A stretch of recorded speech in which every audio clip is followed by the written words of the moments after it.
মৰমৰ ছাত্ৰ ছাত্ৰীসকল আজি মই তোমালোকক পঢ়ুৱাম hello Elken and hello Erin hello Elken আৰু হেলো এৰিন এই পাঠটি তোমালোকৰ ক্লাছ 12 অৰ্গেনিক কেমিষ্ট্ৰি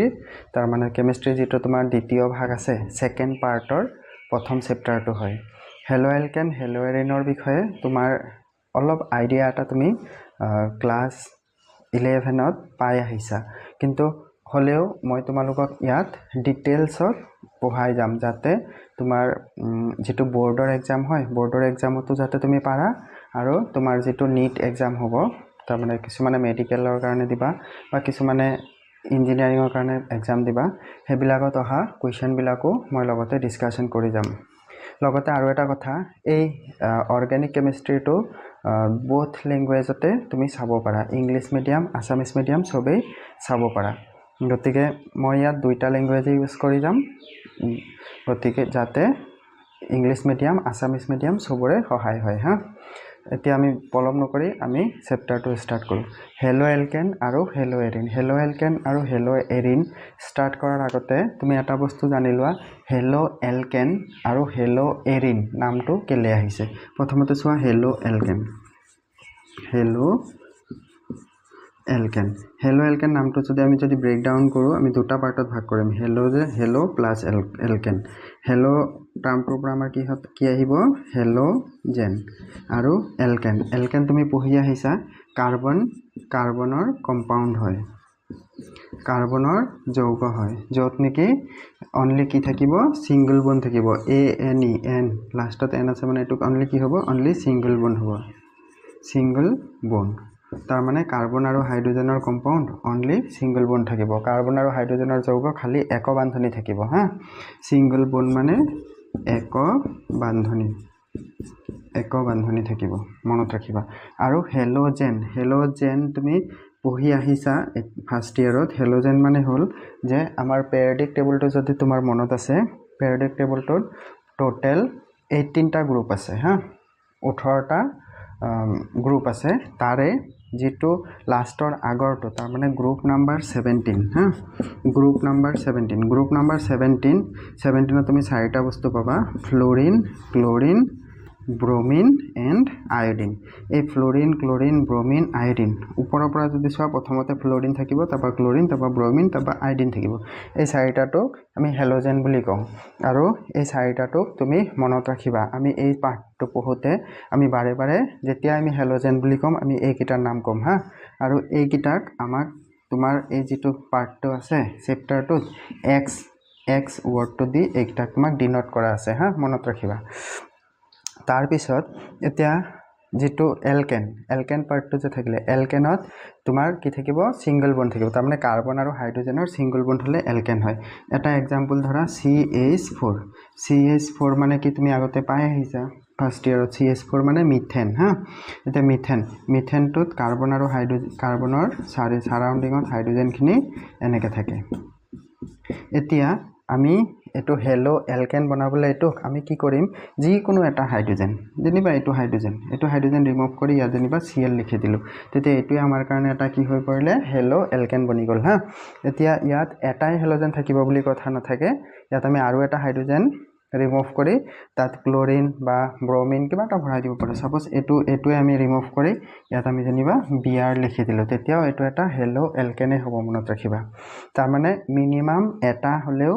এলকেনত আমাৰ এটা হলেও যদি হেলোজেন থাকে হেতুকে আমি হেলো এলকেন বুলি কম মনত ৰাখিবা হা তাৰ পিছত আহা হেলো এৰিন ইয়াকো আমি ভাঙিবলৈ চাম হেলো মানে কি হয় আমাৰ হেলোজেন আৰু এৰিনটো কি হয় এটা হাকেল ৰুল বুলি এটা ৰুল আছে এই ৰুলটো তোমালোকৰ সিলেবাসত নাই কিন্তু মই এটো পঢ়াই দিম তোমালোকক পিছৰ চেপ্টাৰত যেহেতু এই ৰুলটোৰ পৰা তোমাৰ নীট বা ইঞ্জিনিয়াৰিংত কোৱেশ্চন হোধা চান্স থাকে গতিকে মই হাকেল ৰুলটো তোমালোকক পঢ়াম হা হেতুলে তুমি চিন্তা কৰিব নালাগে যিবিলাকে হাকেল ৰুলটো ফলো কৰে হেবিলাকে এৰিন কম্পাউণ্ড হয় মনত ৰাখিবা এতিয়া সিম্পলি তুমি এই চেপ্টাৰটো বুজিবলৈ এতিয়া এৰিন বুলি কোৱাৰ লগে লগে তোমাৰ মনলৈ কি আহিব লাগিব বেনজিন ৰিং হা বেনজিন ৰিংটো তোমালোকে সবে এনেকৈ আঁকিবলৈ জানাই এনেকৈ অল্টাৰনেটলি ছিংগল বন্ড ডবল বন্ড দি আমি বেঞ্জিন ৰিংটো ড্ৰ কৰোঁ হা এৰিন কম্পাউণ্ড বুলি ক'লে এতিয়া তুমি চিম্পলি মনত ৰাখা যে বেঞ্জিন ৰিংটো এৰিন কম্পাউণ্ড হয় এনেকৈ সেই বেঞ্জিন ৰিঙত আৰু এটা কথা জানা বেঞ্জিন ৰিঙত এই কৰ্নাৰবিলাকত এটা এটা এনেকৈ হাইড্ৰজেন থাকে কিন্তু আমি হাইড্ৰজেনটো শ্ব' কৰি নিদিওঁ হা আমি চবেই জানো যে ইয়াত হাইড্ৰজেন থাকে এতিয়া সেই এনেকুৱা কিবা এটা হাইড্ৰজেন আমি ৰিমুভ কৰি হেলোজেন মানে আমি গম পায়ে থৈছোঁ ফ্ল'ৰিন ক্ল'ৰিন ব্ৰমিন আইডিন হয় আমি এনেকুৱা কিবা এটা হেলোজেন যদি ভৰাই দিওঁ সেইটোৱে আমাৰ কাৰণে কি হৈ পৰিব হেলো এৰিন মনত ৰাখিবা হা আৰু ইয়াৰ উপৰি তুমি আৰু এটা বস্তু তোমাৰ টেক্সট বুকত পাবা যেটো হ'ল হাইব্ৰিডাইজেশ্যন সংকৰণ হাইব্ৰিডাইজেশ্যন অসমীয়াত আমি কি বুলি ক'ম সংকৰণ এতিয়া হাইব্ৰিডাইজেশ্যনটো আমাৰ তুমি কেইবাটাও টাইপৰ পাবা sp2 আৰু sp3 হাইব্ৰিডাইজেশ্যন হা ইয়াত এই যে কাৰ্বনটো যেটো হেলো এলকেনৰ যেটো কাৰ্বনটো আছে কাৰ্বনটো sp3 হাইব্ৰিডাইজ হয় আৰু ইয়াত বেঞ্জিন ৰিঙৰ কাৰ্বনবিলাক sp2 হাইব্ৰিডাইজ হয় হা এতিয়া আমি শিকিম এই যে ইয়াক sp3 বুলি ক'লো তাত যে sp2 যে 2 বুলি যে ক'লো ইয়াৰ এটা ইজি মেথড এটা আছে হা সেই ইজি মেথডটোক আমি হাইব্ৰিডাইজেশ্যন কেনেকৈ উলিয়াই হেতু শিকিম চাবা একদম ইজি তুমি এতিয়া অকণমান মন দিলে এতিয়া লগে লগে এইটো কনসেপ্টটো ক্লিয়াৰ হৈ থাকিব হাইব্ৰিডাইজেশ্যনটো তোমাৰ কেনেকৈ ইজি মেথডত হয় আমি হেতুহে উলিয়াব পাৰি হেতুহে শিকিছোঁ হা হাইব্ৰিডাইজেশ্যনৰ বিষয়ে আমি এক্সট্ৰাকে পিছত পঢ়িবলৈ পাম আৰু ডিটেইলছত এতিয়া তোমাক হাইব্ৰিডাইজেশ্যন তিনিটা টাইপ থাকে বুলি কৈছিলোঁ sp2 আৰু sp3 এইটো অনলি ফৰ কাৰ্বন কম্পাউণ্ড হা এতিয়া sp2 sp3 এই হাইব্ৰিডাইজেশ্যনটো চাবলৈ তুমি চাবা যিমানবিলাক সিঙ্গল বন্ড থাকিব তাৰ মানে এক বান্ধনী হা এক বান্ধনী যিমান থাকিব হেতুক আমি কি বুলি ক'ম সিগমা বন্ড বুলি ক'ম মনত ৰাখিবা আৰু ডবল বন্ডত এটা সিগমা এটাটো আমি কি বুলি ক'ম পাই বন্ড হা আৰু ট্ৰিপল বন্ডত এটা সিগমা আমাৰ কাৰণে দুটা কি হ'ব পাই বন্ড হ'ব মনত ৰাখিবা হা তেতিয়া আমি হাইব্ৰিডাইজেশ্যনটো ধুনীয়াকৈ কাউণ্ট কৰিব পাৰিম এতিয়া চোৱা এটা এক্সাম্পল লৈ আমি বুজো এইটো যেনিবা এটা কাৰ্বন এইটো এটা কাৰ্বন ইয়াত ডবল বন্ড আছে কাৰ্বন এইটো কাৰ্বনত হাইড্ৰজেন কেইটা লাগিব আমি এটা কথা জানো কাৰ্বনে সদায় 4টা বন্ড ফৰ্ম কৰে টেট্ৰা ভেলেন্ট বুলি কয় সেইকাৰণে কাৰ্বনক আৰু ইয়াত 4টা বন্ড ফৰ্ম কৰিবলৈ এটা কাৰ্বনৰ লগত হৈ আছে আমাৰ 3টা হাইড্ৰজেন লাগিব মনত ৰাখিবা এইটো কাৰ্বনত 1 2 3 3টা বন্ড হৈ আছে এটা লাগে ইয়াত দুটা হৈ আছে আৰু আমাক দুটা লাগে হা এতিয়া তোমাক যে এই লাইনটো যে মই যে লিখি দিছিলো এটো তুমি মনত ৰাখিবা তেতিয়াহে তুমি হাইব্ৰিডাইজেশ্যনটো কাৰ্বনৰ কাৰণে ইজিলি কাউণ্ট কৰিব পাৰিবা হা এতিয়া চোৱা তোমাক মই কৈছো সিঙ্গল বন্ড মানে সিগমা বন্ড তাৰমানে ইফালে এটা সিঙ্গল বন্ড আছে নহয় এটো সিগমা এটো সিঙ্গল বন্ড সিগমা এটো সিঙ্গল বন্ড সিগমা এফালে সিঙ্গল বন্ড সিগমা এফালে সিঙ্গল বন্ড সিগমা ইয়াত ডবল বন্ড আছে এটা যদি সিগমা হয় আৰু এটা ডবল বন্ড হলে কি হ'ব পাই বন্ড হয় মনত ৰাখিবা তেনেকৈ এইটো সিগমা বন্ড এতিয়া মই কাৰ্বন নাম্বাৰ কৰি লওঁ 1 2 3 এতিয়া 1 নম্বৰ কাৰ্বনত সিগমা বন্ড কেইটা আছে কাউণ্ট কৰি চোৱা এফালে এটা 1 2 3 4 টোটেল কেইটা আছে 4টা আৰু 2 নম্বৰ 4টা আছে নহয় তুমি ইয়াত sp লিখা sp ত s ত 1 দিবা 4ত আৰু কিমান থাকিলে 1 গুচি গ'লে 3 থাকিলে p3 দিবা s1 বুলি নকয় আমি ডাইৰেক্ট কি বুলি ক'ম sp3 তাৰমানে 1 নম্বৰ এই কাৰ্বনটো আমাৰ কাৰণে কি হ'ব sp3 হাইব্ৰিডাইজেশ্যন হ'ব হা sp3 সংকৰিত কাৰ্বন হ'ব 2 নম্বৰটোত কাৰ্বনত সিগমা বন্ড কেইটা আছে কাউণ্ট কৰা এফালে এটা এটোতো পাই বন্ড হয় গতিকে সিগমা বন্ড 1 2 3 তিনটা আছে তিনটা সিগমা বন্ড থাকিলে আমি sp লিখিলো s ত 1 গুচি গ'ল আৰু 2 থাকিলে p ত লগাই দিলো 1 টো আমি নকওঁ গতিকে এটো কি বুলি হ'ব আমাৰ কাৰণে sp2 তাৰমানে এই কাৰ্বনটো আমাৰ কাৰণে কি হ'ল sp2 হাইব্ৰিডাইজ হ'ল ঠিক তেনেকৈ 3 নম্বৰ কাৰ্বন নম্বৰ 3 টো সিগমা বন্ড কেইটা আছে এফালে এটা টোটেল তিনটা থকাৰ কাৰণে এটো তোমাৰ s1 p2 তাৰমানে sp2 এই কাৰ্বনটো আমাৰ কাৰণে কি হাইব্ৰিডাইজ হ'ল sp2 হ'ল বুজি পালা আশা কৰিছো ইমানলৈকে সকলোৱে ধুনীয়াকৈ বুজি পাইছা যদি ইমানটোলৈকে কিবা প্ৰব্লেম পাইছা বুজাত মোক ক'বা মই আকৌ তোমাক ইয়াৰ ওপৰত আৰু অকমান ডিটেইলছত বুজাই দিবলৈ চাম হা আকৌ ভিডিঅ' বনাই বেলেগকৈ হ'লেও বনাই তোমাক বুজাই দিবলৈ চাম এতিয়া ইয়াৰ পিছত আমাৰ নেক্সট আছে হেলো এলকেন আৰু হেলো এৰিন বিলাকৰ ক্লাসিফিকেশন হা এতিয়া চোৱা ক্লাসিফিকেশন কৰিবলৈ আমি কিবা এটা বস্তু বেস হিচাপে ধৰিব লাগিব সাপোজ তোমালোকৰ ক্লাছত ষ্টুডেণ্টখিনিক আমি যেনিবা ক্লাসিফিকেশন কৰিব বিচাৰিছো হা ক্লাসিফিকেশন কৰিলে আমাৰ বেসটো এনেকৈ হ'ব পাৰে ল'ৰা আৰু ছোৱালী তেনেকৈ আমি ক্লাসিফাই কৰিব পাৰোঁ তাৰমানে ল'ৰা কিমান আছে ছোৱালী কিমান আছে সেইটো নকৰি আমি কি কৰিব পাৰোঁ হাইটৰ বেচিছত কৰিব পাৰোঁ सेम हाइटर धरा बोले 5 फीट 5.5 फीट 6 फीट तेनेके एटा 5 फीट 5.5 फीट 6 फीट एनेके जदि आमी तीनटा जदि क्लासिफाई ग्रुप जदि बनाओ तेता 5 फीटत छबा लड़ा स्वाली एकेलगे परि जाबगे तेनेके 5.5 6 तेनका बिलाकतो लड़ा स्वाली एकेलगे परिब हा तारमाने आमार बेसটো কি হল হাইটৰ বেস কৰিলো এবাৰ আগৰবাৰ কিহত কৰিছিলো জেন্ডাৰ বয়েজ এন্ড গাৰ্লস বেসিছত কৰিছিলো তেনেকে হেলো এলকেন হেলো এৰিনো আমি যেতিয়া ক্লাসিফিকেশন কৰিম ক্লাসিফিকেশন কৰোতে আমাৰ কিছুমান বেস থাকিব হা সেই বেসিস বিলাকৰ ওপৰত আমি ক্লাসিফিকেশন কৰিম এটো মুছি লৈছো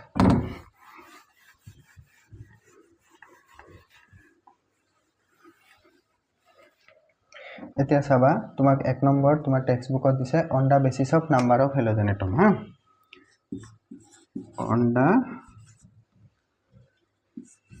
on the basis of number of halogen atom halogen atomor number or basis ha tamane halogen atom keita ase hetu basisot ami jetia classify korim tetia ami ki koribo paru x মানে মনত ৰাখিবা x মানে Florin chlorine bromine iodine তাম x মানে market কি বুঝাইছে halogen যি কোনো এটা হেলোজেন হ'ব পাৰে হা আইদাৰ ফ্লোৰিন ক্লোৰিন ব্ৰোমিন অৰ আয়োডিন হা এটো আমাৰ ইয়াত এটা হেলোজেন আছে নহয় এটো আমাৰ কাৰণে কি হ'ব মনো হেলো এলকেন যদি ইয়াত আমি দুটা যদি হেলোজেন যদি লগাই দিও এনেকে তেতিয়া আমাৰ এটো আমাৰ কি হ'ব ডাই হেলো এলকেন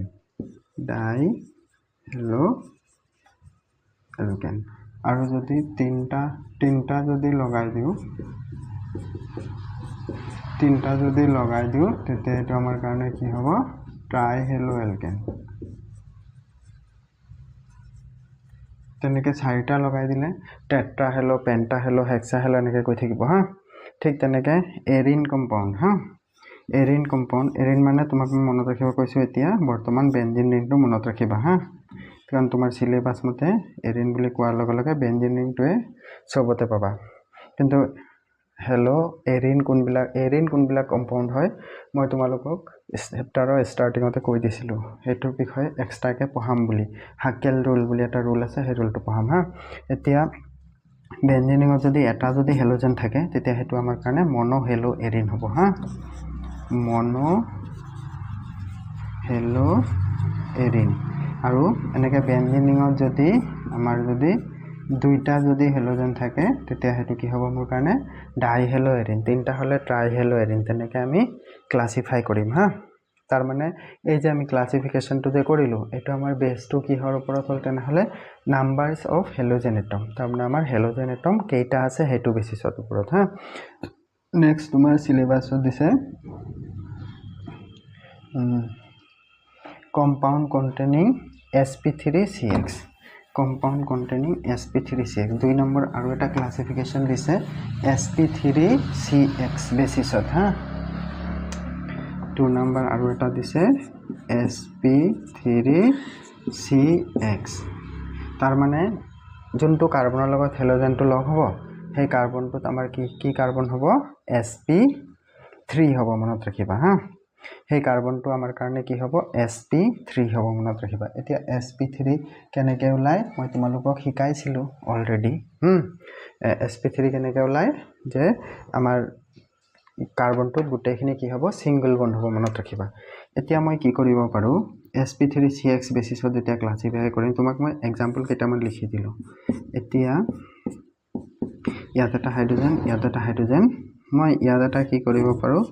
r যা r বুলি এটা তুমি পাবা r টোক আমি কি বুলি কয় মনত ৰাখিবা r মানে ৰেডিকেল হা ৰেডিকেলৰ ফৰ্মুলাটো CnH2n + 1 তোমাৰ CnH2n + 2 এটা তুমি এলকেনৰ জেনাৰেল ফৰ্মুলাটো পাইছিলা তেনেকৈ ৰেডিকেলৰ জেনাৰেল ফৰ্মুলাটো হ'ল 1 ইয়াত হাইড্ৰোজেন এটা কম থাকিব এই হাইড্ৰোজেনটোৰ পৰাই হি ফাইনালি কাৰোবাৰ লগত বন্ড ফৰ্ম কৰিব হা এতিয়া n ৰ ভ্যালুটো আমাৰ কিমান হ'ব পাৰে n মানে 1 2 3 ডট ডট ডট এনেকৈ যাব এতিয়া যদি আমি n ত যদি 1 পাতো তে C1H2 H3 তাৰ মানে C1H3 মানে CH3 তাৰ মানে ইয়াত আমি R নিলিখি কি লিখিব পাৰো CH3 লিখিব পাৰো মনত ৰাখিবা এনেকৈ লিখিব পাৰো নহলে মই কি কৰিব পাৰো এটো কিন্তু sp3 কাৰ্বন হৈ আছে হা মনত ৰাখিবা এটো sp3 হৈ আছে কেলে চাৰিটা সিঙ্গল বন্ড আছে তাৰ মানে চাৰিটা সিগমা বন্ড আছে তাৰ পিছত এটোক আমি এনেকৈ লিখি আৰু এটা এক্সাম্পল ল'ব পাৰো আমি ইয়াত যি দুটা হাইড্ৰোজেন আছিল তা আৰু এটা হাইড্ৰোজেন ৰিমুভ কৰি তাত আমি আৰু এটা r তাৰ মানে আৰু এটা ৰেডিকেল লিখি দিব পাৰো হা এটো নকৰি আমি আৰু এটা কি কৰিব পাৰো যে হেলোজেনটো আছে আমি তিনটাই ৰেডিকেল r মানে কি কাৰ্বনৰ কিবা এটা কম্পাউণ্ড ইয়াত এটা কাৰ্বন হ'ব বুলি কথা নাই r ৰ n ৰ ঠাইত আমি যদি 2 যদি লিখি দিও তেতিয়া আমাৰ কাৰণে কি হ'ব C2H2 C2H5 হ'ব পাৰে হা R2 বুজি পাইছা R মানে ৰেডিকেল এতিয়া চোৱা ইয়াত এটা R আছে নহয় এটো আমি কি বুলি কম 1 ডিগ্ৰী দে 1 ডিগ্ৰী মানে প্ৰাইমেৰী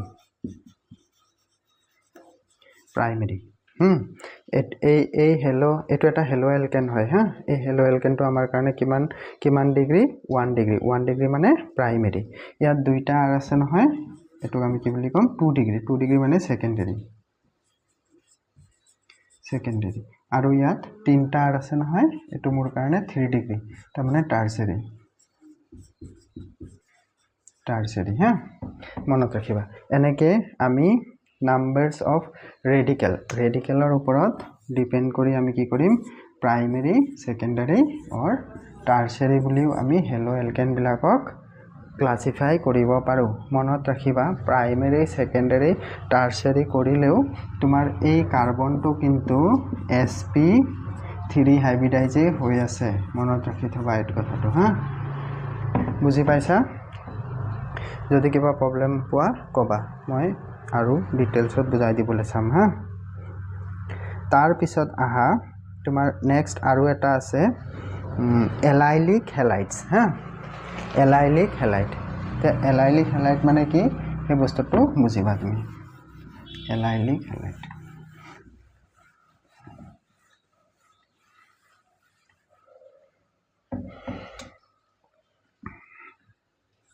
তিনি নম্বৰ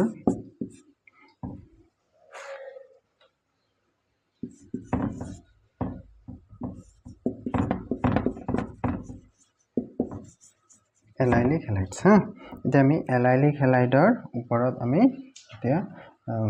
ক্লাসিফিকেশনটো শিকিম এতিয়া এলাইলিক হেলাইড কাক কয় সাপোজ ধৰা এটো কাৰ্বনৰ লগত হেলোজেন এটা আছে তো ইয়াৰ নেক্সট এটা কাৰ্বন থাকিব সেই কাৰ্বনটোত আমাৰ কি থাকিব ডবল বন্ড থাকিব যদি সেই কাৰ্বনটোত যদি ডবল বন্ড যদি থাকে তেতিয়া হেতু আমাৰ কাৰণে এলাইলিক হেলাইড হ'ব হা এতিয়া এটো এটা এলাইলিক হেলাইড কাৰণ এটো কাৰ্বনত হেলোজেনটো আছে ইয়াত দুইটা হাইড্ৰোজেন আহিলে তাপে এটো কাৰ্বনত তিনটা বন্ড হৈ আছে এটা হাইড্ৰোজেন লাগিব ইয়াত দুটা বন্ড হৈ আছে দুটা হাইড্ৰোজেন লাগিলে তে এটো মোৰ কাৰণে এটা কি হল এলাইলিক হেলাইড হল মনত ৰাখিবা হা তাৰ মানে যোনটো কাৰ্বনত হেলোজেন থাকিব তাৰ নেক্সট কাৰ্বনটোত যদি ডবল বন্ড থাকে তেতিয়া হেতু আমাৰ কাৰণে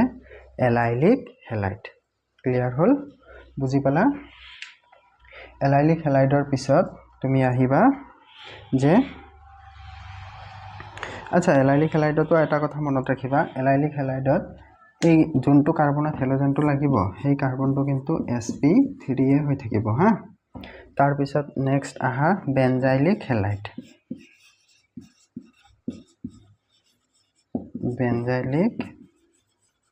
হেলাইটছ হা এতিয়া চোৱা বেঞ্জাইলিক হেলাইট বুলি কোৱাৰ লগে লগে তোমাৰ মনলৈ এটা বস্তু আহিছে বেঞ্জাইলিক বুলি কোৱাৰ লগে লগে তাৰমানে বেঞ্জিন ৰিং এটাৰ কথা তোমাৰ মনলৈ আহিছে ডেফিনেটলি ইয়াত বেঞ্জিন ৰিংটো থাকিবই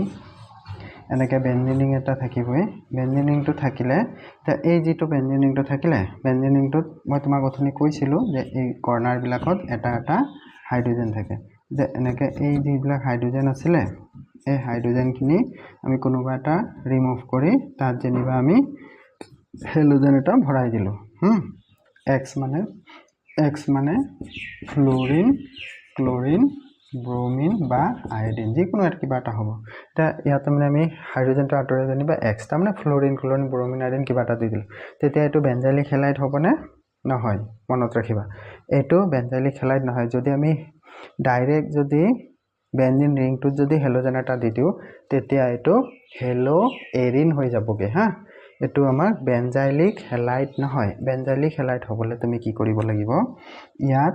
ইয়াৰ পৰা তুমি হাইড্ৰজেনটো ৰিমুভ কৰি তাত তুমি কাৰ্বন এটা দি ল'ব লাগিব দি এতিয়া এইটো কাৰ্বনৰ 4টা বন্ধ হয়তো 4টা বন্ধৰ এটা বন্ধটো এফালে ফৰ্ম হৈয়ে আছে বেঞ্জিন ৰিঙৰ লগত লগ হৈ আছে তো এই 3টা বন্ধৰ এটাটোত তুমি হেলোজেন দিয়া দুটাটোত তুমি হাইড্ৰজেন দিয়া হাইড্ৰজেন দিলেও হ'ব ৰেডিকেল দিলেও হ'ব হা এনেকৈ যদি আমি 2টা হাইড্ৰজেন দি এটা যদি বেঞ্জিন ৰিঙৰ লগত যদি লগাই দিওঁ কাৰ্বনটো আৰু এইফালে যদি হেলোজেনটো লগ হৈ থাকে তেতিয়া এইটোৱে আমাৰ কি হৈ যাবগৈ বেঞ্জাইলিক হেলাইট তাৰমানে বেঞ্জিন ৰিঙৰ লগত হেলোজেন লগ হৈ আছে কিন্তু ডাইৰেক্টলি নহয় through sp3 carbon through sp3 carbon হা এতিয়া ইয়াত মই 2টা হাইড্ৰজেন দিছোঁ নহয় ইয়াত মই 2টা হাইড্ৰজেন নিদি ইয়াত মই ৰেডিকেল দিব পাৰোঁ ৰেডিকেল মানে অলপ আগত পঢ়ি আহিছা কাৰ্বনৰ কিবা এটা কম্পাউণ্ড তাৰ য'ত নেকি হাইড্ৰজেন এটা কম থাকে CnH2n+1 হয় হা ফৰ্মুলাটো ৰেডিকেলৰ ফৰ্মুলাটো অকণমান আগত তুমি পঢ়িছিলা CnH2n+1 মনত পৰিছে গতিকে তোমাক এইটো আমি এনেকৈ লিখিব পাৰোঁ নহ'লে ইয়াত মই কিবা এটা ৰেডিকেল ভৰাই দিব পাৰোঁ হা যদি মই এনেকৈ বেঞ্জিন ৰিঙত ইয়াত হেলোজেনটো দি ইয়াত এটা হাইড্ৰজেন এটা যদি ৰেডিকেল দি দিওঁ তেতিয়া এইটো মোৰ কাৰণে কিমান ডিগ্ৰী হৈ থাকিব 2 ডিগ্ৰী দেই মনত ৰাখিবা বেঞ্জাইলিক হেলাইট এইটো 2 ডিগ্ৰী বেঞ্জাইলিক হেলাইট মনত ৰাখিবা আৰু এইটো কিমান ডিগ্ৰী হ'ব তেন্তে এইটো 1 ডিগ্ৰী হ'ব আগৰ নিচিনা 1 ডিগ্ৰী মানে প্ৰাইমেৰী 2 ডিগ্ৰী মানে সেকেন্ডাৰী ঠিক তেনেকৈ এইটো আমি 3 ডিগ্ৰীও বনাব পাৰোঁ 3 ডিগ্ৰী বনাবলৈ এই হাইড্ৰজেনটো আমি জাষ্ট ৰিমুভ কৰি তাত আমি ৰেডিকেল এটা এড কৰি দিম বুজি পাইছা ইমানটো আশা কৰিছোঁ ইমানটো বুজি পাইছা নেক্সট ক্লাছত তোমালোকক আৰু ডিটেইলছ যিখিনি আৰু ক্লাছিফিকেশ্যন থাকি গ'ল 1-2টা সেইখিনি তোমালোকক মই নেক্সট ক্লাছত শিকাই দিম হা আৰু এটা বস্তু ইয়াতে তোমাক শৰ্টকৈ মই কৈ দিওঁ ফাৰ্ষ্ট ইয়াৰ পঢ়ি আহিছিলা কিন্তু হ'লেও তোমাৰ ৰিভিজনৰ কাৰণেহে কৈছোঁ বুলি ধৰি ল'বা তুমি জানাই চাগে হ'লেও কৈ দিছোঁ আমাৰ যিটো বেঞ্জিন ৰিংটো যে থাকে বেঞ্জিন ৰিঙৰ এই বস্তুখিনি তুমি ফাৰ্ষ্ট ইয়াৰ পঢ়িছিলা কিন্তু মই তোমাক কৈছোঁ হা ইয়াত যেনিবা আমাৰ হেলোজেনটো আছে ন এইটো কাৰ্বনৰ লগত হেলোজেনটো যেনিবা লগ হৈ আছে বেঞ্জিন ৰিঙত তাৰমানে এইটো এটা যেনিবা হেলো এৰিন হ'লে ইয়াৰ যিটো নেক্সট কাৰ্বন তাৰমানে এই কাৰ্বনৰ এই পজিশ্যনটোক আমি কি বুলি কওঁ অৰ্থ হা মনত ৰাখিবা অৰ্থটোক আমি কিহেৰে বুজাওঁ O তাৰ নেক্সট কাৰ্বন এই কাৰ্বনটো আৰু এইফালে এই কাৰ্বনটো এই 2টা পজিশ্যনক আমি কি বুলি কয় মেটা M দি বুজায় মেটা একেবাৰে অপজিট সাইডে যেটো পজিশন থাকে হেতু আমাৰ কাৰণে কি হয় পেৰাটো কিহেৰে বুজায় পি আখৰেৰে বুজায় মনত ৰাখিবা হা ইমানটো মনত ৰাখিবা নেক্সট ক্লাছত আমি আৰু অকনমান ক্লাসিফিকেশন থাকি গল হেতু শিকিম আৰু তাৰ পিছত আমি নেমিং শিকিম